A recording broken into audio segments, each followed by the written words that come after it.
समस्या का हल एक लोटा जल।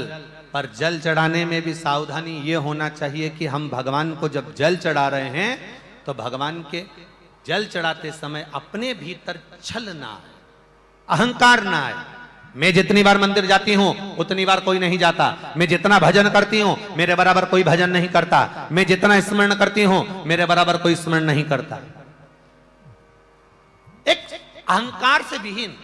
ये गणेश तिवारी जी जब हमसे मिलने के लिए भिलाई आए थे तो आदरणीय काशी वाले महाराज जी इनके छोटे अनुज भी साथ में थे, तो उन्होंने कहा कि एक दिवसीय कार्यक्रम है। हमने कहा हम लोग अकोला में रहेंगे महाराष्ट्र में, तो कहा बीच में आप एक दिन सीहोर पहुंच रहे हैं, बस उसी दिन आप यहाँ आ जावे।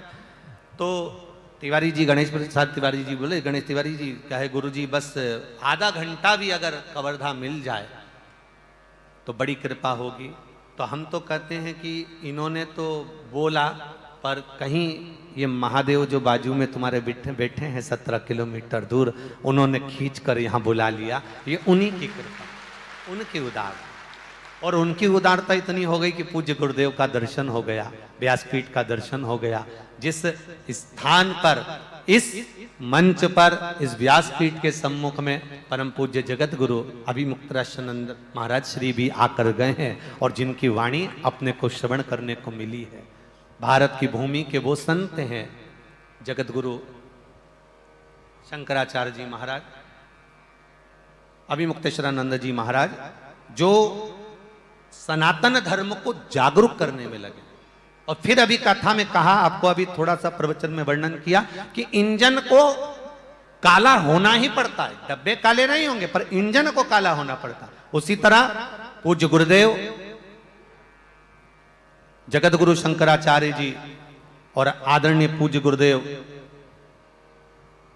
कामतगिरी पीठाधीश्वराचार्य जी महाराज ऐसा कार्य सनातन धर्म को जोड़ने का कर रहे हैं, जिसके कारणवश कई बार जब कोई अच्छा कार्य होता है, कोई धार्मिक आयोजन होता है, कोई सत्कर्म का कार्य होता है, तो लोग उसमें कहीं ना कहीं गलतियां छांटते हैं। पर निवेदन है, सरोवर में, सरोवर के घाट पर, सरोवर के अंदर मछली भी होती है और मोती भी होता है। उस सरोवर पर बगुला भी बैठता है और हंस भी बैठता है। ये वो सरोवर है श्रीमद् भागवत और राम कथा का, ये पंडाल नहीं, ये वो सरोवर है। जैसे एक सरोवर पर मछली भी है, सरोवर के अंदर मोती भी है, हंस भी बैठ रहा है, बगुला भी बैठ रहा है। बगुला कभी सरोवर में से मोती नहीं चुनता, बगुला हमेशा सरोवर में से मछली चुनता है। और हंस सरोवर में से कभी मछली नहीं चुनता, हंस हमेशा मोती चुनता है। अब आपके ऊपर है, आप संतों से क्या चुन लें, आप संतों से क्या प्राप्त कर लें, ये आपके ऊपर, आपकी भक्ति के ऊपर है, आपके विश्वास के ऊपर है, आपकी दृढ़ता के ऊपर है। आप क्या लेना चाहते हैं, आप क्या ग्रहण करना चाहते हैं। कोई आता है तो तरह तरह के लोग हैं, कथा श्रवण करने आते हैं, कोई कथा सुनने आता है, कोई चप्पल चुराने आता है।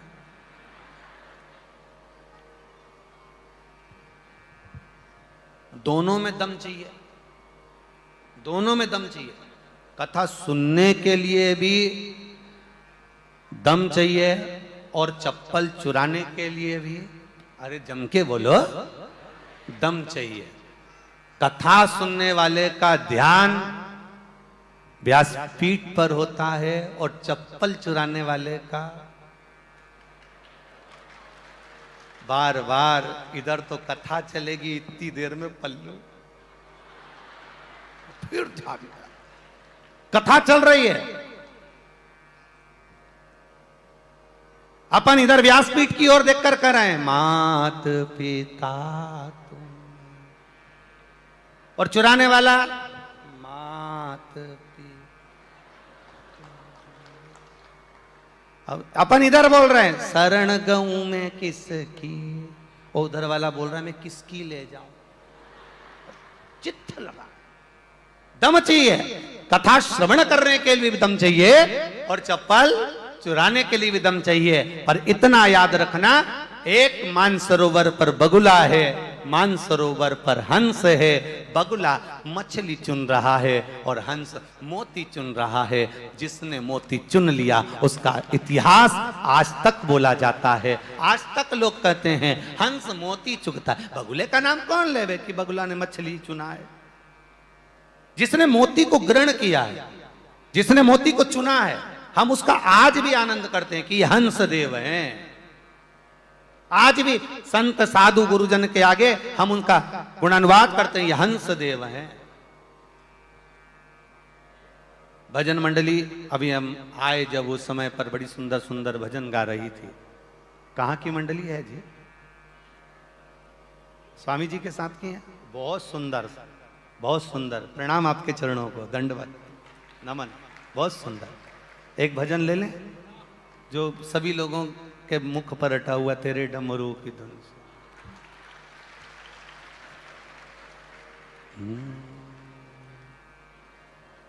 तेरे डमरू की धुन सुन के मैं काशी नगरी आई हूँ। तेरे डमरू की धुन सुन के, दोनों हाथों से,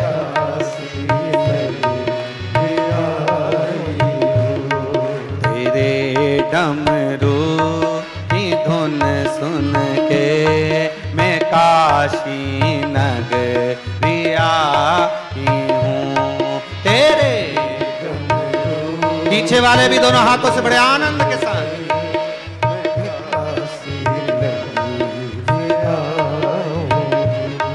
मैं काशी नगरी आई हूँ। मैं काशी नगरी आई हूँ। मैं काशी नगरी आई हूँ। मैं काशी नगरी आई हूँ। मेरे भोले हो बम भोले, मैं काशी नगरी आई।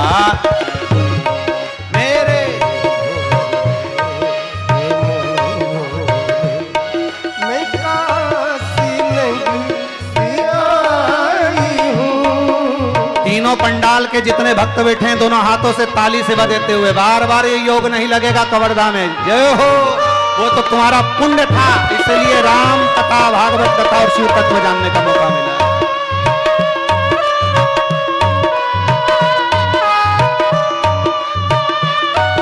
शंभो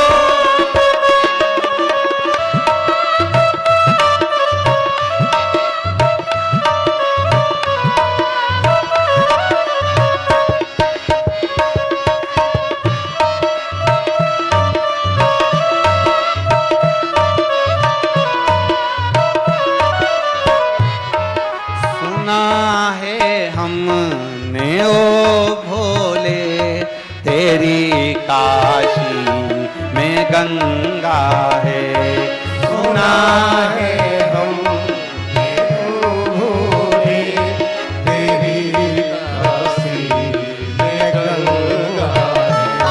सुना है हमने ओ भोले तेरी काशी में गंगा है। सुना है हमने, सब गाइए,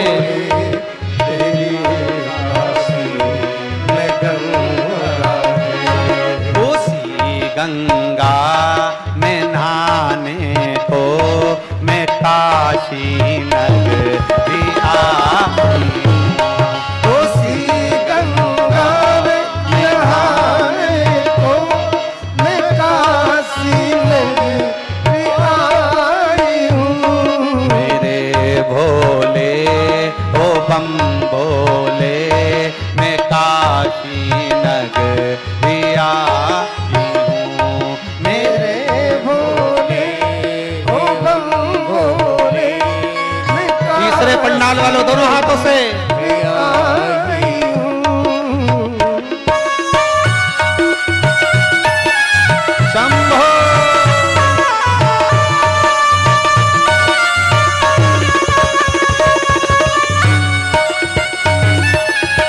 पीछे जो धूप में खड़े हैं वो भी दोनों हाथों से बड़े भाव के साथ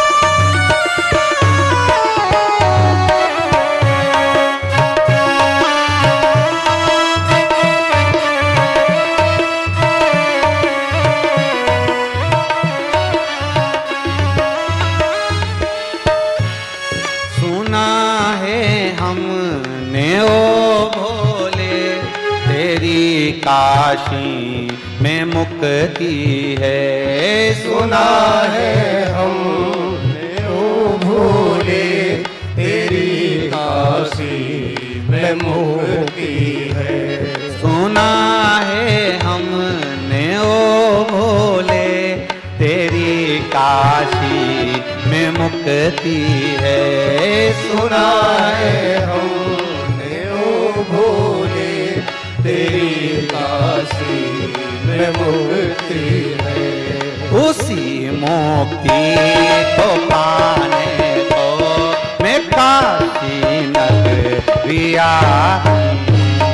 उसी मुक्ति को पाने को मैं काशी नगरी आई हूँ।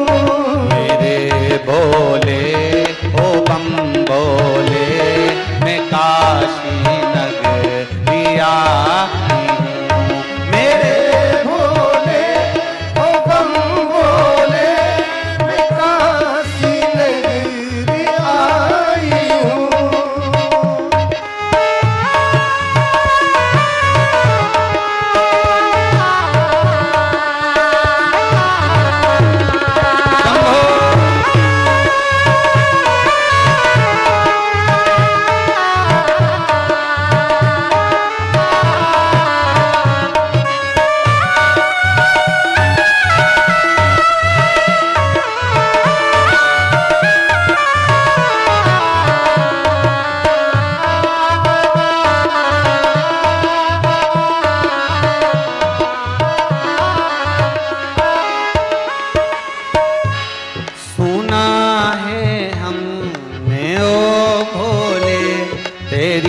काशी में गौरा है।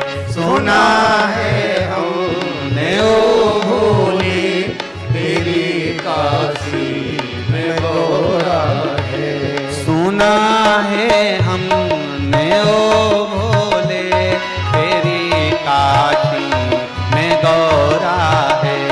सुना है हमने ओ भोले तेरी काशी में गौरा है।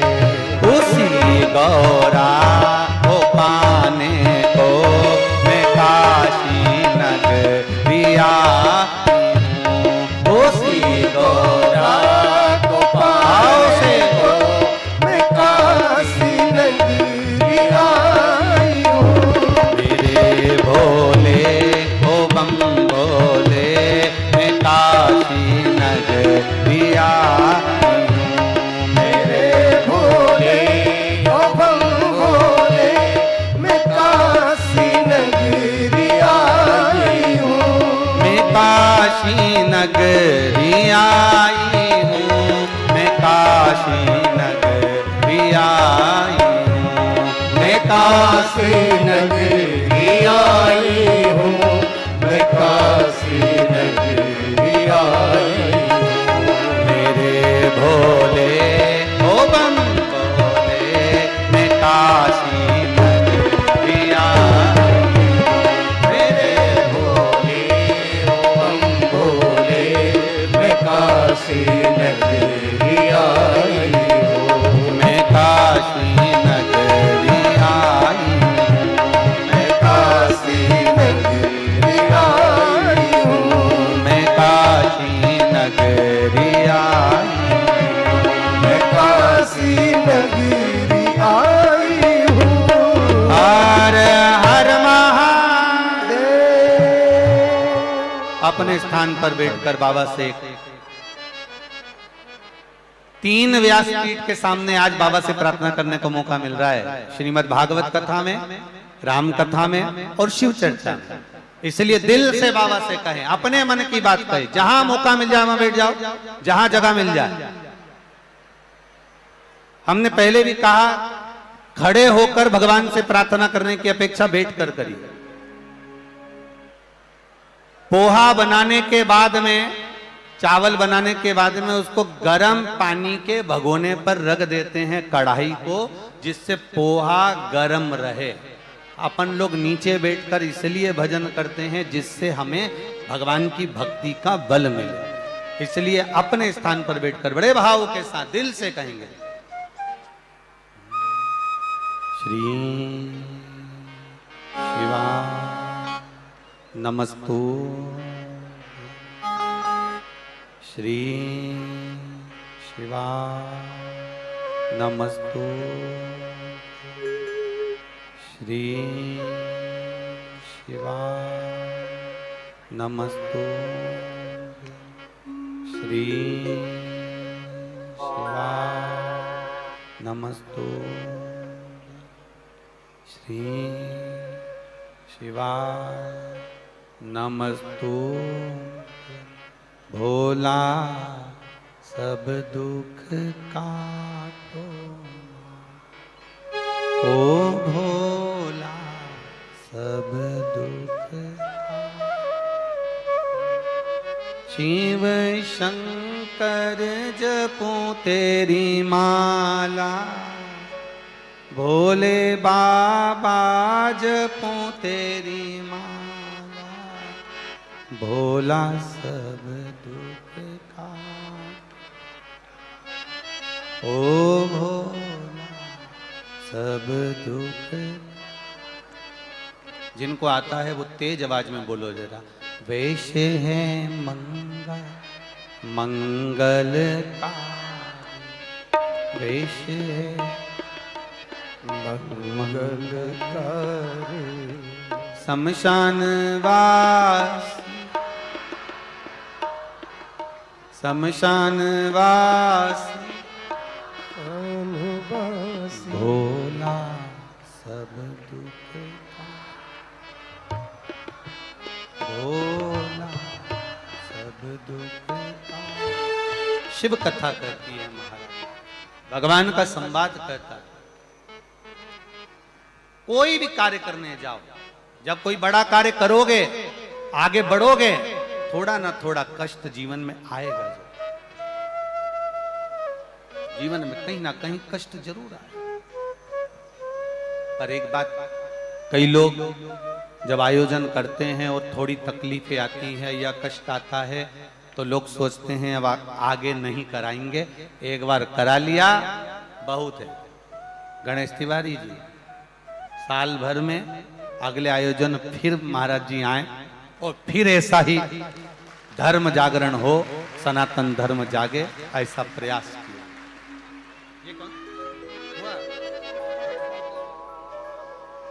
ये दूसरी बार हो रहा है इसी स्थान पर। एक बार जोरदार ताली बजाएं आदरणीय गणेश तिवारी जी के लिए। बहुत बहुत साधुवाद कि दूसरी बार ऐसा योग बना है और आगे भी बनता रहे। चाहते हो ना तो जरा दोनों हाथ से ताली बजाते हुए आगे भी ऐसा योग बना रहे। हमारा छत्तीसगढ़ धान का कटोरा, एक मुट्ठी चावल थोड़ा सा होता है, इतना सा चावल पर इतने बड़े बर्तन को पकते ही भर देता है। जैसे ही चावल पकेगा बर्तन पूरा भरा जाएगा। ये छत्तीसगढ़ धान का कटोरा ऐसा है जहां पर 2 मिनट बैठकर भी अगर कोई भजन करता है, क्योंकि छत्तीसगढ़ की पूरी भूमि पर कंकर शंकर है, हर जगह पर शिवालय बने हुए हैं, शिवलिंग बने हुए हैं।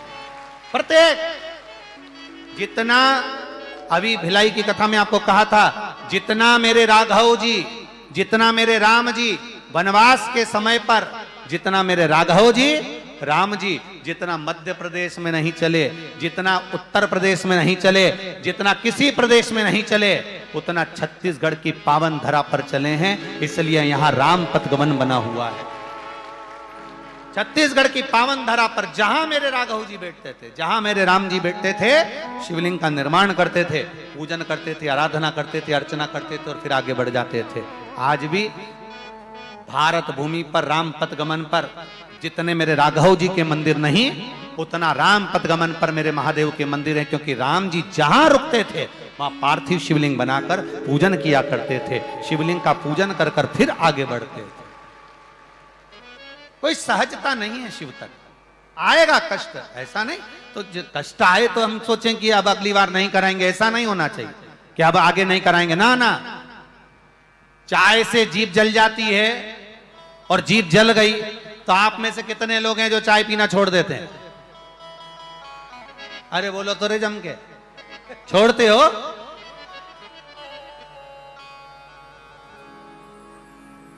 चाय पीना छोड़ोगे? नहीं छोड़ोगे तो आग लगे बस्ती में।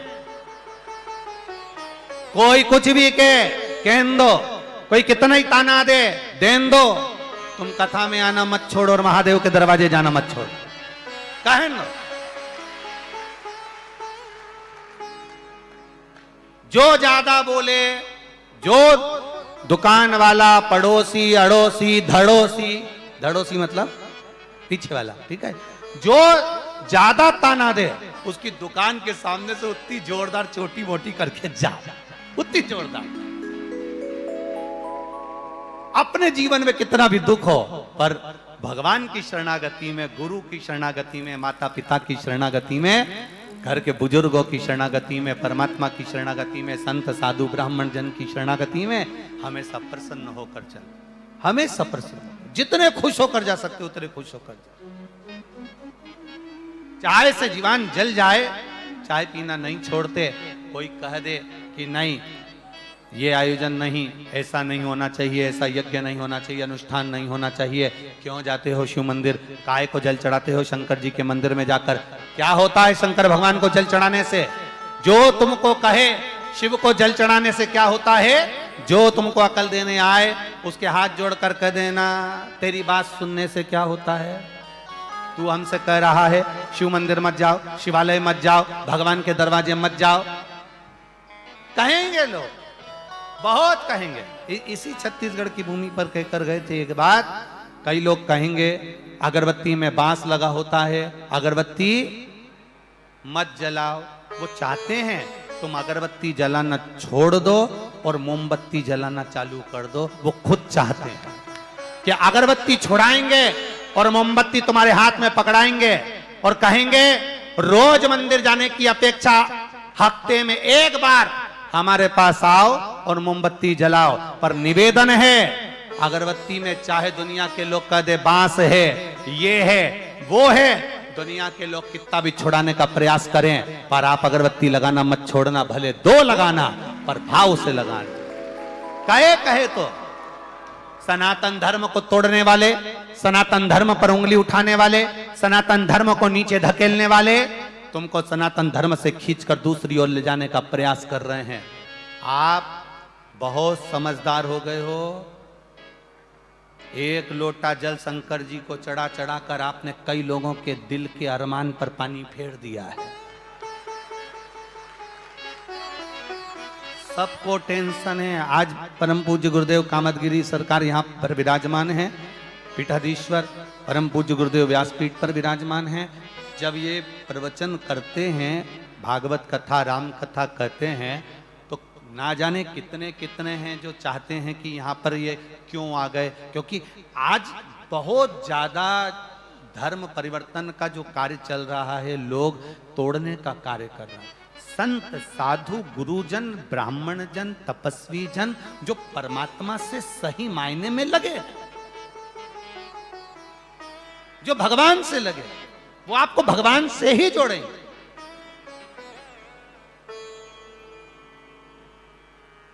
कोई गुरु, कोई साधु, कोई सन्यासी, कोई तपस्वी, कोई साधक, कोई ब्राह्मण, कोई कथाकार अपने आप से तुम्हें जोड़े तो समझ लेना वो ओरिजिनल नहीं है। जो संत ओरिजिनल होगा, साधु ओरिजिनल होगा, गुरु ओरिजिनल होगा, कथाकार ओरिजिनल होगा, जो भगवान से, संत साधु गुरु और ब्राह्मण भगवान से लगा होता है, वो आपको भगवान के चरणों में ले जाकर छोड़ देता है, अपने पास में लाकर नहीं रखता। वो अपने पास नहीं रखता, भगवान के चरणों में ले जाकर छोड़। बार बार पूज्य गुरुदेव हमेशा कहते हैं राम की शरणागति ग्रहण करो, भगवान की शरणागति ग्रहण करो। भक्त भगवान का भजन करे, स्मरण करे, कीर्तन करे, मंत्र जाप करे, नाम जाप करे, नाम स्मरण करे। ये गुरुओं की वाणी है, गुरु की वाणी। और क्या देगा वो, क्या प्रदान करेगा वो महादेव, क्या देगा मेरा सरकार, ये तो वो जानता, वो जानता। हाँ, थोड़ा समय लग सकता, भोला सब दुख, थोड़ा समय लग सकता, थोड़ा समय हमको लग सकता है। आप भगवान के मंदिर जाते हो, देवालय जाते हो, भगवान की चौखट पर पहुंचते हो, भगवान की शरणागति में जाते हो, जल चढ़ाते हो, माना दुख बड़ा है, फाइल जब ज्यादा मोटी होती है तो प्रशासन को भी उसको छुपाने में थोड़ा समय लग जाता है कि यह फाइल सामने नहीं आना चाहिए। फाइल मोटी है, दुख भारी है, और कर्म का भोग प्रत्येक मानव को भोगना है, चाहे आप हो, चाहे सियोर वाला महाराज हो। मृत्यु लोक में जन्म लिया है तो कर्म का भोग भोगना ही पड़ेगा। दवाई की जरूरत आपको पड़ती है तो दवाई की जरूरत हमको भी पड़ती है। बस इतना याद रखना, दवा बैग में लेकर जैसे चलते हो, ऐसे ही सुबह माता पिता के चरणों को प्रणाम कर कर शंकर जी को एक लोटा जल चढ़ाकर उनकी दुआ साथ में लेकर चलना। दवा के साथ दुआ जरूरी है। जब दवा साथ लेकर चलो, निवेदन है, कई लोग ऐसे हैं जो पर्स में दवा लेकर जाते हैं, बीपी की दवा, शुगर की दवा, इसकी दवा, उसकी दवा। हम कहते हैं आप प्रतिदिन महादेव को एक लोटा जल चढ़ाओ, चढ़ा हुआ जल का आचमन करिए, एक बेलपत्र चढ़ाओ, बेलपत्र चढ़ी हुई पाकर जाइए। और अगर ये भी नहीं कर सकते तो अपने घर में जो बुजुर्ग हैं, गुरुजन हैं, माता पिता हैं, उनके चरणों को प्रणाम कर कर जाओ। उनका हाथ जब आपके सिर पर रखा कर जाएगा तो उनकी दुआ आपके साथ चलेगी और आपको दवा की जरूरत नहीं पड़ेगी। आज सबसे ज्यादा दुख की स्थिति यह है कि व्यक्ति केवल सेल्फी में मुस्कुरा रहा है, बाकी का घर में तो वो, अभी आपको कहा था भिलाई आकोला की कथा में कि दुनिया के 3 काम सबसे कठिन है। दुनिया का 3 काम ऐसा है जो बहुत कठिन, कोई नहीं कर सकता। पहला, हाथी को धक्का मारना। बोलो रे छत्तीसगढ़ वालों, तुम अकेले मार दोगे? अरे बोलो तो जम के। दुनिया का सबसे कठिन काम हाथी को, जम के बोलो जरा, धक्का मारना। दूसरा काम, मच्छर की मालिश करना।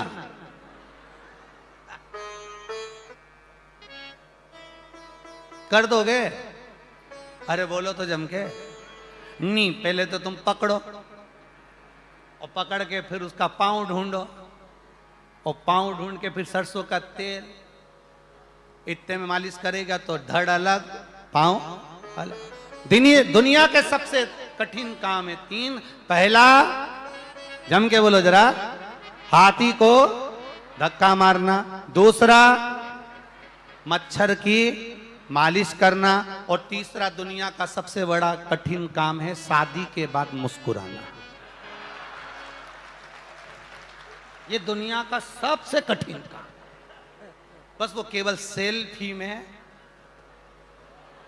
मुस्कुरा, बाकी का मुस्कुरा ही नहीं सकता। और अगर वो ज्यादा मुस्कुरा दिया तो जगदम्बा तुरंत टूट पड़ेगी और फिर वो भजन याद आ जाएगा, अम्बे तू है जगदम्बे, जय हो कवर्धावा, हम सब उतारे तेरी, और तेरे कवर्धा वालों पर भीड़ पड़ गई।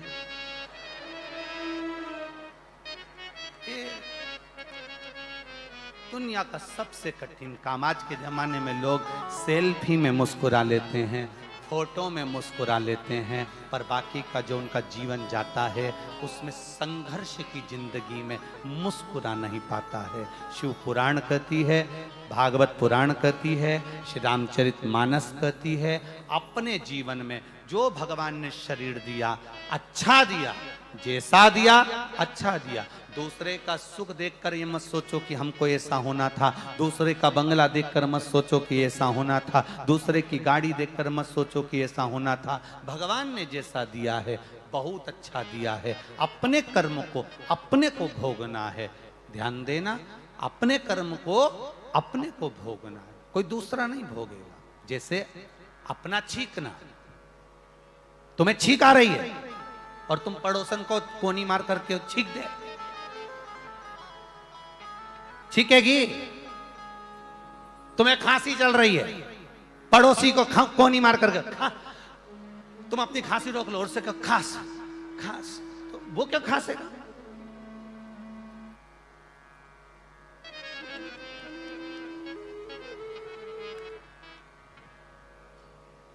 तुम्हें भूख लग रही है और पड़ोसी से कह दो समोसा तू खा जा, तुम्हारा पेट भराएगा? तुम्हारा छींकना तुमको छींकना पड़ेगा, तुम्हारा खांसना तुमको खांसना पड़ेगा, तुम्हारा भोजन तुम्हें करना पड़ेगा। उसी तरह हम जैसा कर्म करेंगे हमको भोगना पड़ेगा, दूसरा नहीं भोगेगा। अपने कर्म का भोग अपने को भोग। मत बुरे कर्म कर वरना पछताएगा, भगवान की आंखों से तू बच नहीं पाएगा, तू बच नहीं पाएगा। अरे ओ अज्ञानी मत कर, अरे ओ अज्ञानी मत कर, तेरे कर्म का फल भी तू ही पाएगा, जैसा किया तूने तेरे आगे आएगा। अपने कर्म का फल भी तू ही पाएगा, जैसा किया तूने तेरे आगे आएगा। मत बुरे कर्म कर, मत बुरे कर्म कर वरना पछताएगा, भगवान की आंखों से तू बच नहीं पाएगा, तू बच नहीं पाएगा। अरे ओ अज्ञानी मत ओ अज्ञानी, अरे ओ अज्ञानी, अरे ओ। अपने कर्म का दंड हमको भोगना है, हम जैसा करेंगे वैसा हमको भोगना पड़ेगा। भगवान देवाधिदेव महादेव ने माता पार्वती जी को जब अशोक सुंदरी को प्रकट कर रहे थे काशी में, एक अशोक के वृक्ष से माता अशोक सुंदरी का जब प्रागट्य हो रहा था, उस समय पर भगवान शिव की 5 बेटियां जया, विषहरा, शामलीवारी, दौतली, देव, शंकर भगवान की 5 बेटियां सामने खड़ी थीं। और जब अशोक सुंदरी को अशोक के वृक्ष से प्रकट करा जा रहा था, भगवान शंकर की 6ठी बेटी प्रकट हो रही थी। निवेदन करा मां पार्वती जी ने, मेरे ताप को कौन मिटाएगा? भगवान शिव कहते हैं ये अपना ताप अपने को मिटाना, कोई दूसरा नहीं मिटाएगा। शिव जी से पार्वती जी ने पूछा मेरा ताप समाप्त कैसे होगा? शंकर भगवान ने एकांत में ले जाकर अमरनाथ की गुफा में बैठकर पार्वती जी को अमर कथा सुनाई कि कथा में बैठने पर, सत्संग करने पर, भजन करने पर, कीर्तन करने पर और किसी गुरु की शरणागति में पहुंचने पर व्यक्ति का ताप मिट जाता है। आप जब शिव महापुराण की कथा में जब पहुंचते हो ना, या राम कथा में जब पहुंचते हो, श्रीमद् भागवत कथा में जब पहुंचते हो, तो जैसे अंदर आने से पहले तुम्हारी चप्पल बाहर रह जाती है ना, उसी तरह चप्पल जैसे बाहर रह गई वैसे हमारे जीवन का पाप भी हमसे बाहर रह जाता है और हम निर्मल मन से कथा को श्रवण करते हैं।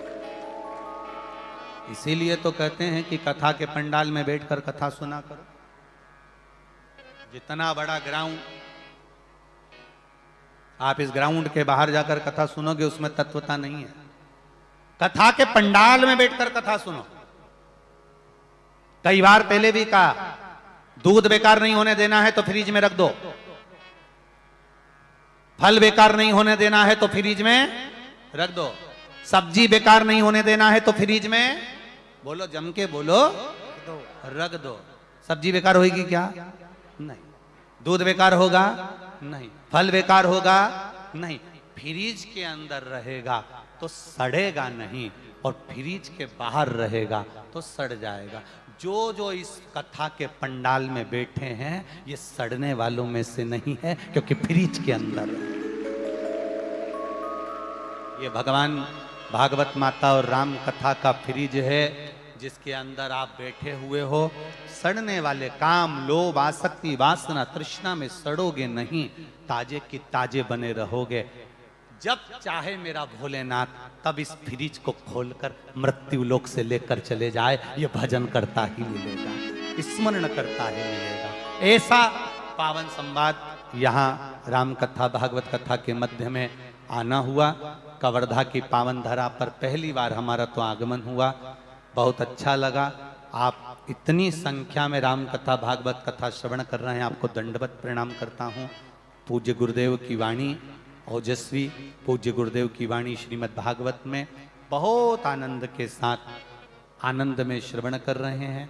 श्री गणेश तिवारी जी, आपसे केवल इतना ही निवेदन रहेगा, जैसे आज आप संपूर्ण कवर्धा वालों को सनातन धर्म से जोड़ रहे हैं, बस इतना, जैसे आपने उनको संकल्प दिलाया कि जैविक खेती करना है तो आप इनसे जैविक खेती कराओ, पर सनातन धर्म की खेती आप ऐसे ही करते जाओ। चाहते हो ना कवर्धा वालों कि आने वाले समय में भी ऐसा सत्संग हो? जोरदार ताली बजाकर एक बार फिर गणेश तिवारी जी के लिए साधुवाद, बहुत बहुत साधुवाद, बहुत बहुत आनंद। सूचना मिली कार्यक्रम की, आने का मौका मिला, एक दिन की व्यवस्था थी, इसलिए समय नहीं था, क्योंकि आगामी कार्यक्रम होने लगे हैं नेपाल के। पूज्य गुरुदेव के आशीर्वाद से ये सब चल रहा है, बाबा चला रहा है। आप सब